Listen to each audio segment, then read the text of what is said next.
Welcome back, welcome back. We are going to drop another play. I can't believe I haven't dropped this play. I think it's because I've had this play ran in so many different clips of different videos that I've dropped recently that I just assumed that I went over this play specifically. Okay, so that's what this video is for. We're not going to have this be too long because I've already went over this play several times in different videos. I just don't have a specific video for it, and that is where we will drop this video off for. So one of you guys asked the question, why do I come out in wide receiver post as my base play, and then I have levels divide as my audible, quick slants, HB draw, and then PA tight end wheel. Those are my four audibles. And I do that, I answered the question, but it's more so because I want this. When I get cover zero look pre-snap, because this play is great against cover zero and I have to make a few adjustments, and I get a little bit nervous when I make too many adjustments or hand signals, thinking that my opponent may get scared in the fact that I may be onto something and they may check out of cover zero. Okay, you want to get to a point to where you want your opponent to play cover zero. If you're scared to play cover zero or a heavy blitz type of scheme, then you just got to work on some passing concepts and know how to attack it, and then you'll be the type of guy that wants to deal with cover zero.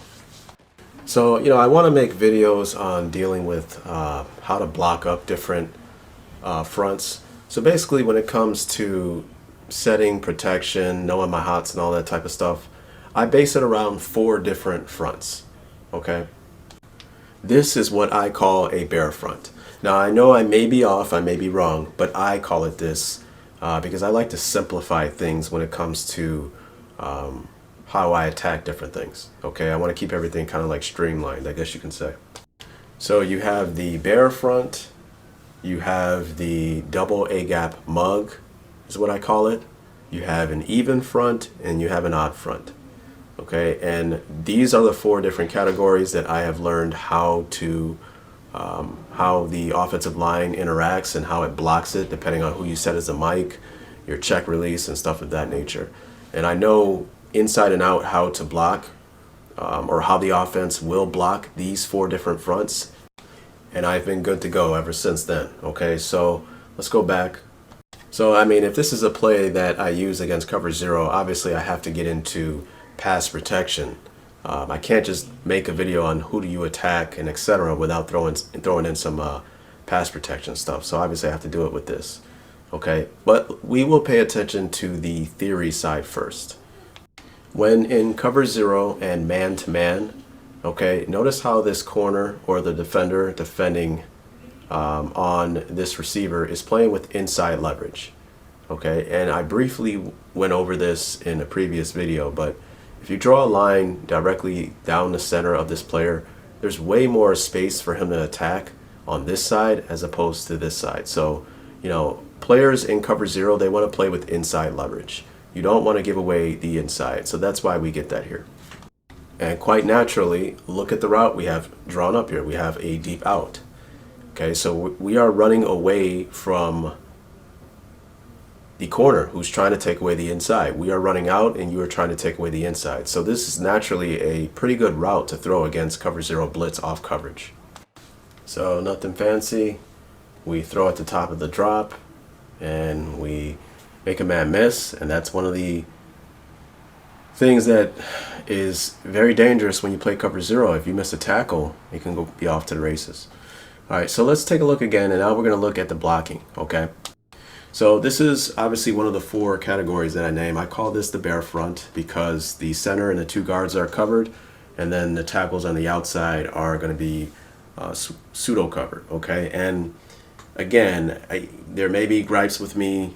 There may be people that say, hey, this isn't a true bear front, whatever. Again, don't get tied up on the names. Okay, what one team may call a follow concept, another team may call arches. What one team may call the river, another team may call buffalo. It's all about the actual play within itself and the concept within itself. That's what matters. So some plays I will block 5, and in other plays I will block 6 against this against whatever blitz my opponent throws at me. Against a bear front here, I decided to block 5, and with the mic set here and we're only blocking 5, the offensive line will be set in blocking these 5 players. That means that we are hot off of this player. If he decides to come on a rush, then he's coming scot-free, as we see there. But the good thing about knowing our pattern is we know that our out should win. We throw at the top of the drop before the free rusher can get to us. So that's why I was able to get away with a 5-man protection scheme without having to throw to like a quick flat. Okay. But the big thing about this play is our deep post. Against cover zero, its biggest weakness is the deep middle part of the field because there is no safety help. So if we're able to get enough time to allow this route to develop, we can really get a very big play. And I'm pretty sure you guys have seen videos and clips where I've ripped a big play on this deep post against cover zero a lot in a lot of my videos. We will not be able to do that with 5-man protection like in the last play. So in the last play, I can guarantee you that when I had 5-man protection set, it's because I knew I was throwing the out pattern. I wasn't even thinking about throwing the post. Okay, but in this play, I check into 6-man protection. You notice how I put my back into a check release? You notice you don't see the C icon to identify who he is check releasing. That's because it's on the mic. They don't have, I guess, a tag that identifies as the mic and the check release in this game. Okay. So what this means is the offensive line will be responsible for the 5 on the line in a bear front. Okay, and the back is responsible for this player.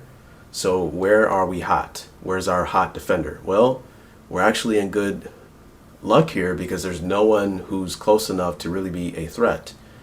Of course, one of the corners can come on a blitz and they'd be hot, but the ball will be gone before he gets there. Blitz designed by my opponent, and I post. So let's see what I did. I think I threw the out anyways. I could have waited to throw the post, but again, you can make that read however you want. You want to go 1 to 2 and just throw the out to the post. You know, that's probably the way to do it, but you know, you want to be able to throw the post, at least be able to and be comfortable throwing it. I hope I set the out as the first read. Okay. So let's move along. Next play. This right here, okay, so this is a different front. We saw the bare front. This is what I call an even front. Okay, so I'm pretty sure you know what that is. Let's go ahead and roll it. And again, I checked in the 6-man protection to pick up the 6 coming, and I threw on the deep out at the top of the route. Okay, so again, this is I love to play this against cover zero.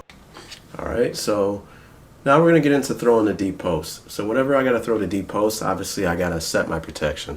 Okay, so this is a bear front with a little twist. Okay, and this was killing guys, I believe, in last year's Madden with this particular scheme. What people would do is they would come out in a bear front. They would take that middle backer and they would mug one of the gaps like this. And at the snap of the ball, they would push in with that backer and then back out. Right? And that would force your offensive lineman to squeeze in, leaving an outside rusher coming with no resistance to the quarterback. Okay? And that was a major problem. So one protection scheme that I love to utilize against this is the tight end with 6-man protection. And in this particular formation, when we motion our tight end, we move him towards the sideline and he will actually shift in right next to the right tackle. So now we can get into a nice 6-man protection. And the reason why I like this is because when we block this tight end, he will be matched up against the linebacker right across from him. And then the 5 offensive linemen are now responsible for these 5 players. And that's what's most beautiful about this is if you decide to push in and drop out, it's not going to allow an outside rusher a free path to the quarterback because, again, we have our 5 players that are responsible for these 5 on this side, and then our tight end is locked on this outside rusher here. Okay, so we're good to go. So at the snap of the ball, so I'm really hot in this protection from this player here. Okay, so I don't remember what happened. We'll go ahead and snap the ball here. And as you see, he did not bring that defender. So he was doing something where, again, he was supposed to rush as that middle backer, as you see right there, right? but he comes in and he tries to hug the gap, and then he bails out of there hoping to get a free rusher. But we nullify that with our tight end 6-man protection. Okay, this is an odd front. This is a good video, I think, because we're kind of nibbling at the different fronts that I was talking about. Okay, so this is an odd front. I decided to check into 6-man protection here. And this is why it's important to understand protections, because here I was actually looking in the pocket. The one front that can be a little bit off to me is the odd front from nickel 3-3 at times. So at times when I get this front, I find myself looking in the pocket, when in actuality you want to keep your eyes downfield so you can read what's going on. So on that last play, if I would have read it correctly, I would have saw that my deep post pattern was covered. He had him inside. He played over the top adjustment. Okay, so I shouldn't have thrown that. But that's what can happen when you don't, you're not very comfortable with the pocket against cover 0. Okay, or you have your eyes stuck in the backfield. You want to keep your eyes downfield. This is why you want to kind of get a little bit, at least somewhat of an understanding with how blocking schemes are against these different fronts in the game. Now, you don't have to be way too technical with it. You can still get away with just blocking the back or just blocking the tight end. But I think you can get a lot more precise when you learn the blocking schemes. And again, this will help you out in the long run, just kind of getting an understanding for how the slides go, where you're hot, and etc. Okay, so here I actually get it blocked up this time, and we throw the deep post over the top, attacking cover 0. So again, I love this play against cover 0. I don't even pay attention to the strong side. It's not like me. You know, I usually keep everything as a possibility. The right side is really if my opponent is actually like disguising coverage in a very fantastic way, because a lot of times when you play cover 0, it's right there in your face. I've yet not even one time to see someone play cover 0 and actually disguise it to be something else. It's very possible to do that, but players just don't do that. Okay. But you know, that's if you snap the ball and you notice everyone's dropping out in zone. Well, then you can attack the Salem concept on the right. But I never call this play and run it when I know it's cover 3 or cover 1. I've done it sparingly, but again, this play is strictly for cover 0 for me. Okay, and then notice how, I should have went over it, but I don't want to make this video too long, how in an earlier clip, as we barely missed this with the Giants, I attacked the right side by hot routing my deep into a curl pattern against the Dolphins. And I did that because my opponent was playing over the top adjustment with the corners, and I wanted to have a second option. So I would look at my post pattern at the LOS, okay, and see how that panned out at the snap of the ball. And if they were playing over the top adjustment, then I could just immediately get my eyes over to the curl side, knowing that he should win one-on-one.